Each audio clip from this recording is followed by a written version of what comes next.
नमस्कार दोस्तों, आप सभी का स्वागत करता हूं अपने YouTube चैनल सर्च 24 में। दोस्तों, आज की वीडियो में एक और जॉब नोटिफिकेशन के ऊपर हम बात करने वाले हैं, जो कि आई है आपकी BEL की तरफ से, यानी भारत इलेक्ट्रॉनिक लिमिटेड की तरफ से। भारत इलेक्ट्रॉनिक लिमिटेड की बात करूं तो ये मिनिस्ट्री ऑफ डिफेंस के अंडर में आती है और ये एक नवरत्न कंपनी है। यहाँ पे जो वैकेंसी है ये टेक्नीशियन की वैकेंसी है, और एक सीनियर टेक्नीशियन की और एक जूनियर टेक्नीशियन की है। अगर जूनियर टेक्नीशियन की बात करूं तो यहाँ पर आपको ITI प्लस अप्रेंटिसशिप की ज़रूरत पड़ेगी, और सीनियर टेक्नीशियन के लिए आपको यहाँ पर डिप्लोमा की ज़रूरत पड़ेगी। बाकी डिटेल हम नोटिफिकेशन के अंदर बात करेंगे। नोटिफिकेशन का लिंक और अप्लाई करने का लिंक मैं डिस्क्रिप्शन में दे दूंगा, आपको मिल जाएगा डिस्क्रिप्शन के अंदर। एक बार आप डिस्क्रिप्शन जरूर चेक कीजिएगा। नोटिफिकेशन जो है आपको ऑफिशियल वेबसाइट पे भी मिल जाएगा, आप वहाँ से भी आप डाउनलोड कर सकते हो। तो मैंने नोटिफिकेशन डाउनलोड कर लिया है और हम डायरेक्ट अब नोटिफिकेशन पे चलते हैं, क्या दिया है नोटिफिकेशन के अंदर। तो दोस्तों, मैंने नोटिफिकेशन डाउनलोड कर लिया है और आप लोग भी डाउनलोड कर लीजिएगा। कोई भी फॉर्म भरने से पहले नोटिफिकेशन को अच्छे से आप सभी को पढ़ना है, क्योंकि काफ़ी टर्म एंड कंडीशन दी होती है नोटिफिकेशन के अंदर, जिसे हम इग्नोर अगर कर देते हैं तो बाद में हमें बहुत दिक्कत होती है। तो सबसे पहले आपको क्या करना, अच्छे से नोटिफिकेशन को पढ़ना है। फिलहाल मैं इस वीडियो के अंदर नोटिफिकेशन के अंदर जो भी है सब कुछ डिटेल में एक्सप्लेन करने वाला हूँ, कुछ भी चीज़ छूटेगा नहीं। फिर भी अगर कुछ छूट जाए तो आप मुझे कमेंट सेक्शन में बता सकते हो, या फिर आपको कोई और क्वेश्चन पूछना है तब भी आप क्वेश्चन पूछ सकते हो कमेंट के अंदर, या फिर टेलीग्राम पे पूछ सकते हो। टेलीग्राम का लिंक भी डिस्क्रिप्शन में आपको मिल जाएगा, वहाँ से आप जाकर टेलीग्राम ग्रुप में भी ज्वाइन कर सकते हो। दोस्तों, नोटिफिकेशन की अगर बात करूँ तो यहाँ पर भारत इलेक्ट्रॉनिक के बारे में कुछ लिखा हुआ है, और यहाँ पर आप थोड़ा पढ़ लीजिएगा भारत इलेक्ट्रॉनिक क्या है। बाकी यहाँ पर हम जाते हैं पोस्ट के ऊपर। तो पोस्ट है, 2 पोस्ट दी गई है, इंजीनियर असिस्टेंट ट्रेनिंग की और टेक्नीशियन की। तो बेसिकली ये सीनियर टेक्नीशियन हो गए और यहाँ पर आपको जूनियर टेक्नीशियन हो गया। तो ये बेसिकली 2 पोस्ट है। यहाँ पर इंजीनियरिंग असिस्टेंट ट्रेनिंग की क्वालिफिकेशन की अगर बात करें तो यहाँ पर 3 साल का डिप्लोमा मांगा गया है, और डिप्लोमा आपका होना चाहिए इलेक्ट्रॉनिक एंड कम्युनिकेशन से, मैकेनिकल से और इलेक्ट्रिकल से। इसमें से किसी भी ब्रांच से आपका होना चाहिए डिप्लोमा। अगर आपने कर रखा है किसी भी ब्रांच से तो आप अप्लाई कर सकते हो। अगर पोस्ट की बात करूं तो इलेक्ट्रॉनिक एंड कम्युनिकेशन में 17 पोस्ट है, और मैकेनिकल में 33 पोस्ट है, और इलेक्ट्रिकल में 16 पोस्ट है। बाकी रिजर्वेशन आपको यहाँ पर मिल जाएगा, और रिजर्वेशन के हिसाब से आप देख लीजिए किस कैटेगरी में कितनी सीटें हैं। बाकी अगर पे स्केल की बात करूँ तो पे स्केल काफ़ी अच्छा है आपका। आप यहाँ पर पे स्केल आप देख सकते हो, 90,000 तक अप्रॉक्स जा सकता है आपका सैलरी। बाकी अगर हम नीचे बात करें टेक्नीशियन की, तो टेक्नीशियन यहाँ पर ITI होल्डर को बोला गया है, और सीनियर टेक्नीशियन मैंने आपको बता दिया आपका डिप्लोमा होल्डर को। तो अगर टेक्नीशियन की क्वालिफिकेशन की अगर बात करूँ तो यहाँ पर आपका 10th के साथ ITI होना चाहिए, प्लस आपको 1 ईयर का अप्रेंटिसशिप ट्रेनिंग होना चाहिए। दोस्तों, आपने आजकल देखा होगा जो भी नोटिफिकेशन आ रहा है उसके अंदर अप्रेंटिसशिप मस्ट कर दिया गया है। आप देख रहे होंगे 1 ईयर का अप्रेंटिस जरूर मांगा जा रहा है। काफ़ी लोग कहते हैं कि अप्रेंटिस करने के बाद कोई फ़ायदा नहीं होता, पर अब आप लोग देख रहे होंगे जो भी नोटिफिकेशन आजकल आ रही हैं उसके अंदर अप्रेंटिस जरूर मांगा जा रहा है। और आने वाले फ्यूचर में आपको मैं बता दूं, आप सिर्फ ITI से काम नहीं चलेगा, 10th से काम नहीं चलेगा, आपको साथ में अप्रेंटिस तो ज़रूरी ही चाहिए अगर आप टेक्निकल जॉब चाहते हैं। तो यहाँ पर अगर हम बात करें जो इलेक्ट्रॉनिक मैकेनिक की जो पोस्ट है यहाँ पर 6 पोस्ट है, फीटर की 11 पोस्ट है, और इलेक्ट्रिकल की 4 है, माइलर की 2 है, इलेक्ट्रोप्लेटर की है 2 सीटें हैं। और यहाँ पर किस कैटेगरी से आप बिलोंग करते हैं उस कैटेगरी में देख लीजिए कितनी सीटें हैं। और इसकी अगर पे स्केल की बात करूँ तो यहाँ पर आपको 82,000 तक आपका अप्रॉक्स जा सकता है, मंथली की बात की गई है यहाँ पर।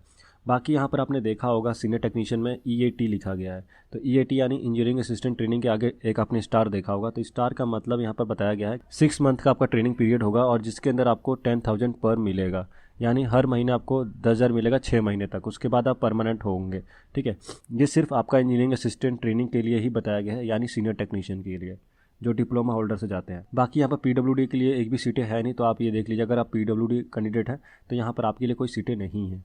बाकी अगर एलिजिबिलिटी क्राइटेरिया की बात करें तो यहाँ पर इंडियन सिटीजन होना ज़रूरी है। एज लिमिट की बात करें तो इंजीनियरिंग असिस्टेंट ट्रेनिंग यानी EAT के लिए अपर एज मांगा गया 28 तक, 28 से ऊपर नहीं होना चाहिए, और टेक्नीशियन C के लिए भी 28 साल मांगा गया है। तो 28 साल से ऊपर अगर आपकी एज बन रही है तो आपको यहाँ पर अप्लाई करने का मौका नहीं मिलेगा। बट यहाँ पर अगर आप किसी कैटेगरी से बिलोंग करते हैं, जैसे OBC हो गया या SC और ST से हो गया, तो आपको यहाँ पर एज रिलैक्सेशन मिल जाएगा।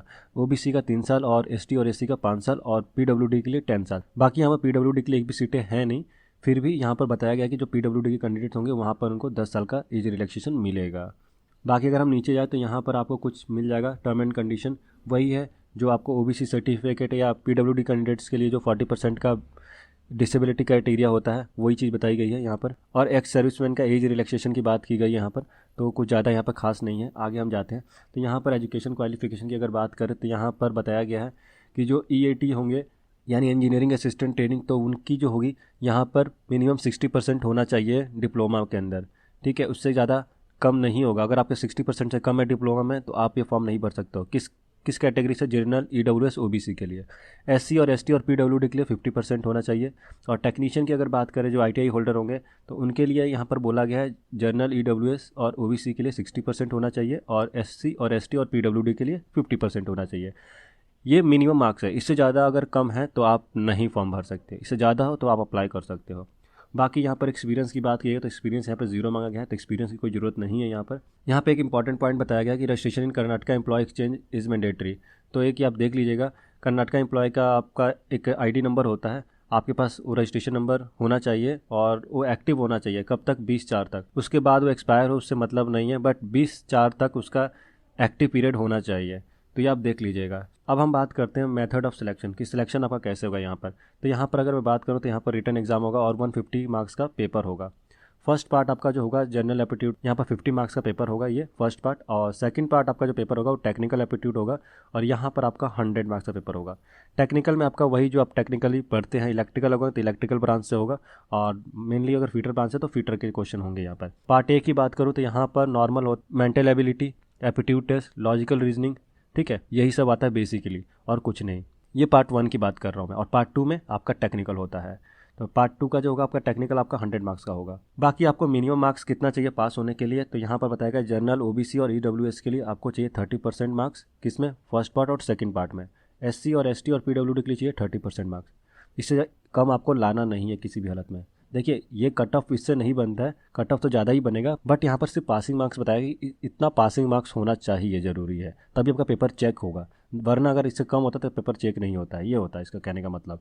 ठीक है, कट ऑफ 35 या 30 नहीं जाने वाले, इससे हाई ही जाएगा। बाकी पे एंड अलाउंस की बात की गई है, कितना मिलेगा आपको, तो वही आपको मैंने पहले ही बता दिया है कि जो ईएटी वाले ट्रेनिंग होंगे तो उनको 10,000 6 महीने तक मिलेगा। एप्लीकेशन फ़ीस की बात करें तो यहाँ पर आपकी 250 प्लस 18% जीएसटी के साथ आपको पे करना पड़ेगा। किन बच्चों को? जनरल, ओबीसी और ईडब्ल्यूएस वालों को।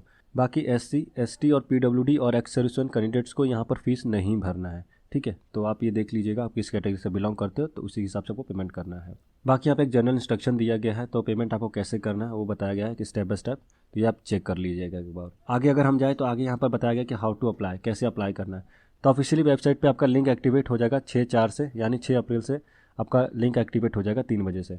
उसके बाद आप अप्लाई कर सकते हो। जो लास्ट डेट बताई गई है 20/4, तो काफ़ी कम समय है, आपको इसी कम समय के अंदर आपको अपना फॉर्म भरना है। अगर आप इंटरेस्टेड हो तो आप ज़रूर फॉर्म भरिएगा और काफ़ी अच्छी पोस्ट है, आपको मिस नहीं करना चाहिए। अगर आप क्वालिफिकेशन आपका मैच कर रहा है तो आप ज़रूर फॉर्म भरिएगा।